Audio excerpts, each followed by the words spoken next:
খুব খুশি হলাম আসলে ভাই। এই গরুটা আসমত ভাই আমাকে আমাদের কোনো দামাদামি হয়নি। হ্যাঁ। আসমত ভাই বলছে 7.5, আমি বলছি 5। হ্যাঁ। আসমত ভাই শাসায় বাড়ি দিয়ে দিয়েছে গরু পাচ্ছে।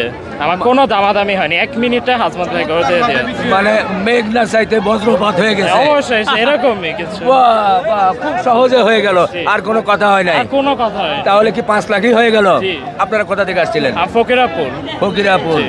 একটু আসমত ভাইয়ের কাছ থেকে জানতে চাই, হ্যাঁ, হ্যাঁ, sure, কি sure. আসমত ভাই, আপনি তো সবসময় ঈদের আগের দিন গরু বিক্রি করেন, এখন 2 দিন আগে আজকে এক কথাই গরু দিয়ে দিয়েছেন, কারণটা কি ভাই? ঘটনা আছে, এই ছেলেরা আমি গাবতলী 2020 সালে আসার পরের থেকেই ও আমার কাছে আসে, গরু নিক আর না নিক, হ্যাঁ। আমার খুব ভালোবাসে এবং আমিও তারা ভালোবাসি। আচ্ছা। সে কাল থেকে দেখেছে, হ্যাঁ। আমার সামনে পড়িনি।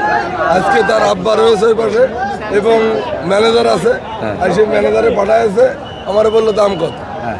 তো যখন দেখেছি দাম তো কমায়, আসলে গরুর বাজার তো নরম, হ্যাঁ। সেক্ষেত্রে আমি দাম কমায় চাইছি, ওনারাও যা বলেছে সুন্দর দাম হ্যাঁ। বাজার লেভেলে, বললো আমরা 5 লাখ টাকা হলে গোটা নিতে পারি।